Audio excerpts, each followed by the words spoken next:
5 సంవత్సరాలు 2019 నుంచి 24 వరకు 5 సంవత్సరాలు చూశారు.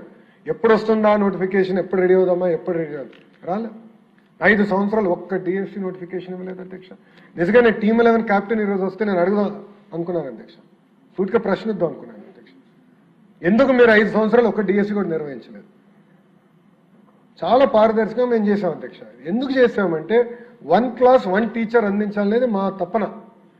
ఈరోజు 33% అంటే సుమారుగా 10,000 ప్రైమరీ స్కూల్స్ 1 క్లాస్ 1 టీచర్ విధానం మన ప్రభుత్వం తీసుకొచ్చిందంటే దానికి కారణం 16,000 మంది టీచర్ రిక్రూట్మెంట్ అధ్యక్ష. అండ్ మెరిట్ మెయింటైన్ చేశాం, అదేవిధంగా సోషల్ జస్టిస్ కూడా చేశాం అధ్యక్ష. అందుకే ఫ్యాక్ట్స్ అని గౌరవ సభ్యుల ముందు పెట్టాలని నిర్ణయించుకున్నాను. సభ్యుల ద్వారా ప్రజలు కూడా తెలియజేయాల్సిన అవసరం నా పైన ఉంది అధ్యక్ష. అంతేకాకుండా అధ్యక్ష, మీరు చూస్తే నేను కమిట్మెంట్ ఇస్తున్నాను అధ్యక్ష, యువతకి నేను కమిట్మెంట్ ఇస్తున్నా. ఎవ్రీ ఇయర్ ప్రజాప్రభుత్వం డిఎస్సి నిర్వహిస్తుంది. నో సెకండ్ థాట్, మేము వెనక్కి వెళ్ళాం. ఈ ఇయర్ కూడా మెగా జాబ్ క్యాలెండర్లో 3,000 టీచర్ పోస్టులతో డిఎస్సితో మేము భర్తీ చేస్తున్నాం. That is the commitment. Every year DSC మేము చేస్తాం అధ్యక్ష. ఈరోజు మెగా జాబ్ క్యాలెండర్ ద్వారా సుమారుగా 10,060 పోస్టులు భర్తీ చేసాం. గ్రూప్ 1 గ్రూప్ 2 డిఎస్సికి ఇచ్చాం అధ్యక్ష. టెట్ ఎగ్జామ్స్ ఇప్పటికీ పూర్తి చేసుకున్నాం అధ్యక్ష. 2-3 రోజుల క్రితమే పూర్తయింది అధ్యక్ష టెట్ ఎగ్జామ్ కూడా. ఇంత వాళ్ళు ఆరోపణలు చేసినా ఎక్కడ ఆగట్లేదు అధ్యక్ష. సిస్టమ్ ముందరికి వెళ్తున్నాం, పూర్తి చేశాం. ఉగాది లోపల టీచర్స్ అందరినీ మన సిస్టంలోకి తీసుకొచ్చి నెక్స్ట్ అకాడమిక్ ఇయర్కి ట్రైన్ చేసి స్కూల్స్ పంపించే బాధ్యత ప్రజాప్రభుత్వం తీసుకుంటుందని గౌరవ సభ్యులందరూ కూడా తెలియజేస్తున్నారు అధ్యక్ష. అందుకే అధ్యక్ష, యువత కూడా విషయం ఆలోచించాలి అధ్యక్ష. ప్రభుత్వం అవకాశాలు కల్పిస్తుంది, ఆ అవకాశాలు పుచ్చుకోవాల్సిన బాధ్యత మీ పైన ఉంది. మీరు ఎంత ఆశతో చదువుతారో, ఒక బాధ్యతగా మేము ఈ పరీక్షలు నిర్వహించి ఒక పారదర్శకంగా ఒక మోడల్గా చేయాల్సిన బాధ్యత మా పైన ఉంది. అంటే ఎలాంటి డౌట్ లేదు అధ్యక్ష. నేను మా డిపార్ట్మెంట్ ఒకటే చెప్తాను అధ్యక్ష, ఒక నిర్ణయం తీసుకునే ముందల మనం అందరూ ఆలోచించాల్సిన, ఒకవేళ మన బిడ్డనే ఆ పరిస్థితుల్లో ఉంటే మనం ఎలాంటి నిర్ణయం తీసుకుంటాం. Keep child a centre of our universe. నేను ఎప్పుడు ఆలోచిస్తాను అధ్యక్ష, ఒక రిఫార్మ్, ఒక సంస్కరణ తీసుకురాలంటే నేను ముందు నా కొడుకు గురించి ఆలోచిస్తాను అధ్యక్ష. దేవాంశ్కి ఇది ఎట్లా ఎఫెక్ట్ అవుతుంది, ఇది పాజిటివా నెగిటివా, అట్లా ఆలోచించి దాని తర్వాతనే మనం నిర్ణయం తీసుకోవాలి. నేను డిపార్ట్మెంట్కి ప్రతి మీటింగ్లో చెప్తాను అధ్యక్ష. ఎవ్రీ మీటింగ్ నేను చెప్తాను. ఎందుకంటే పిల్లలు ఉన్నారు, తల్లిదండ్రులు ఉన్నారు, ఆస్పిరెంట్స్ ఉన్నారు, అందరూ చూస్తున్నారు మన వైపు. కోట్లాది మంది మన వైపు చూస్తున్నారు. ఒక మోడల్గా మనం చేయాలి. ఏం చేసినా భారతదేశంలో నంబర్ 1 మోడల్ ఆంధ్ర రాష్ట్రం చేయాలి. ఆ లక్ష్యంతో మేము చేస్తున్నాం అధ్యక్ష. మన జరిగిన ఎగ్జామ్స్లో కొంతమందికి అవకాశం రాలేదు. ఎస్, మళ్ళీ ఎగ్జామ్స్ నిర్వహిస్తున్నాం. Definitely prepare. ఎగ్జామ్స్ త్వరలో ఆల్రెడీ జాబ్ క్యాలెండర్లో మేము ప్రకటించాం ఎప్పుడు ఎగ్జామ్స్ ఉంటాయి. టెట్ అయింది, ఇంకా డిఎస్సి నోటిఫికేషన్ కూడా ఇస్తాం. ప్రిపేర్ అవ్వండి. మళ్ళీ మెరుగైన అవకాశం మీకు వస్తుంది, దాంట్లో మీకు ఎలాంటి సందేహం లేదు. చాలా పారదర్శకంగా నిర్వహిస్తున్నాం. కాబట్టి మీరు సలహా సూచనలు కూడా ఇవ్వండి. We are open. ఒక మంత్రిగా I'm ready to take feedback. గౌరవ సభ్యులు మీరు ఇవ్వండి, ఆస్పిరెంట్స్ కూడా నాకు ఫీడ్బ్యాక్ ఇవ్వండి. ఇంకా ఈ సిస్టమ్ని ఎట్లా రాక్ సాలిడ్ చేద్దాం, పర్ఫెక్ట్ మెకానిజం ఎట్లా చేయాలి మీరు చెప్పండి. తప్పనిసరిగా వీ విల్ ఇన్కార్పొరేట్. మెరిట్ ఉంటే 100% మేము ఇన్కార్పొరేట్ చేస్తాం అధ్యక్ష. ఈరోజు నిజంగానే నాకు చాలా ఆనందంగా ఉంది అధ్యక్ష. ఎందుకంటున్నానంటే ఉపాధ్యాయులు మనతో ఉన్నారు అధ్యక్ష. 16,000 మంది ఎవరైతే నియామకం అయ్యారో వాళ్ళు స్వచ్ఛందంగా బయటకు వచ్చి మొన్న కర్నూలులో అద్భుతమైన ర్యాలీ చేశారు. మొన్న జరిగిన సండే కూడా అద్భుతంగా విజయవాడలో ర్యాలీ చేశారు అధ్యక్ష. నిజంగానే వాళ్ళకి నేను సభ తరపున అదేవిధంగా ప్రభుత్వం తరపున నా హృదయపూర్వక ధన్యవాదాలు తెలియజేసుకున్నాను అధ్యక్ష. ఎందుకంటే మీరు అలాంటి ర్యాలీ చేసినప్పుడే మాకు కొండంత బలం.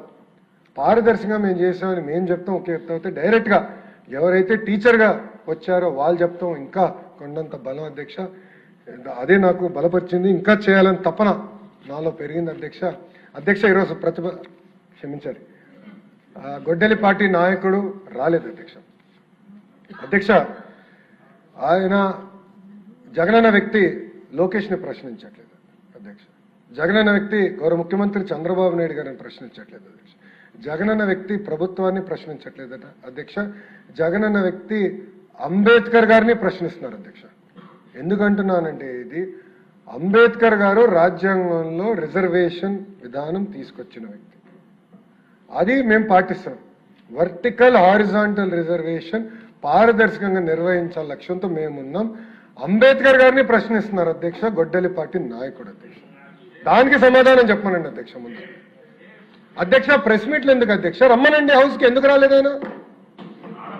నేను ఛాలెంజ్ చేశాను అధ్యక్ష, ఇది 4వ ఛాలెంజ్, 4వసారి ఛాలెంజ్ చేస్తాను. టైం డేట్ మీరు ఫిక్స్ చేయండి, డిబేట్కి నేను ready. I'm ready. In the house, out side the house, I'm ready. నేనేం పారిపోట్లా. మీలాగా నా పైన సిబిఐ కేసులు లేదు, మీలాగా నేను బెయిల్ పైన లేను. నేను ఎక్కడికి వెళ్ళాలంటే నేను కోర్టుకు వెళ్ళి పర్మిషన్ తీసుకోవాల్సిన అవసరం నాకు లేదు, అది మీకుంది, నాకు లేదు. పారదర్శకంగా నేను నిర్వహిస్తున్నా అధ్యక్ష. Come to the house and debate. I'm challenging you today. వాళ్ళ ఫేస్బుక్ లో పెడతారు అధ్యక్ష, ఎక్స్ లో పెడతారు, డిబేట్ నుంచి మేము పారిపోయాం. అరే డిబేట్ చేస్తున్నారు భయ్, రా, కమ్, కూర్చోండి అక్కడ. మీకు మంచి ఒక బ్లాక్ కూడా ఉంది రెడీగా, ఖాళీగా 11 మంది పట్టేదానికి నీట్గా ఉంది. రండి కూర్చోండి, చర్చిద్దాం. సలహాలు సూచనలు ఉంటే ఇవ్వండి, విల్ టేక్ ఇట్ అప్. అంతేగాని అంబేద్కర్ గారు రాసిన రాజ్యాంగం మటుకు మీరు ప్రశ్నిస్తే ఒప్పుకునేందుకు మేము సిద్ధంగా లేం. తప్పనిసరిగా పారదర్శకంగా మేము నిర్వహిస్తాం. ఇంకొక 3 డిఎస్సీలు ఎన్నికల ముందర ప్రజాప్రభుత్వం నిర్వహించి ప్రభుత్వ పాఠశాలను బలోపేతం చేసే బాధ్యత మేము తీసుకుంటాం అధ్యక్ష. అంతేకాకుండా అధ్యక్ష మీరు చూస్తే సంవత్సరం అయిన తర్వాత మారుతున్నారు అధ్యక్ష. మొత్తం ప్రోగ్రామ్ అయిపోయింది, టీచర్లు ట్రైనింగ్ అయిపోయింది, అంతా అయిన తర్వాత సంవత్సరం తర్వాత వచ్చి ఇప్పుడు ఏదో అవకతవకలు జరిగినాయి. అంటే ఎక్కడో కాక్రోచ్ జనతా పార్టీ యాజిటేషన్ చేసింది, అది ఆదర్శంగా తీసుకుందాం. మేము కూడా ఒక ఆయన అన్నాడు కదా, నేను కూడా ఒక కాక్రోచ్ అని ఆయన అన్నాడు. ఆయన కాక్రోచ్ అంట. రమ్మనండి, రమ్మని చెప్పండి హౌస్కి, వీఆర్ రెడీ టు డిబేట్. సలహా సూచనలు ఇవ్వండి, సిస్టమ్ని ఇంకా స్ట్రెంథెన్ చేస్తాం. అంతేగాని 3 గంటలు ప్రెస్ మీట్ పెట్టి మేమైతే సిద్ధంగా లేము. చాలా స్పష్టంగా సమాధానం చెప్పేదానికి మేము సిద్ధంగా ఉన్నాం. నేను మళ్ళీ ఛాలెంజ్ చేస్తున్నా, come to the house, come set. ఇంకో 3 రోజులు ఉంది, ఈ రోజు కలిపితే 4 రోజులు ఉంది, రండి హౌస్కి రండి. ఆయన ఇంకా బెంగళూరులో ఉన్నట్టున్నాడు అధ్యక్ష, ఇంకా వచ్చినట్లేడు తాడేపల్లికి, ఇంకా బెంగళూరులోనే ఉన్నాడు ఆయన. మళ్ళీ ప్రత్యేక విమానం తీసుకుని రావాలి, ఆయన వస్తే వీఆర్ రెడీ టు ఆన్సర్ అధ్యక్ష. దాంట్లో ఎలాంటి సందేహం లేదు అధ్యక్ష.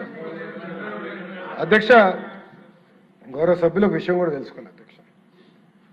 2019 నుంచి 24 వరకు సుమారుగా 12 లక్షల మంది పిల్లలు ప్రభుత్వ పాఠశాలల నుంచి ప్రైవేట్ పాఠశాలకు వెళ్ళిపోయారు అధ్యక్ష.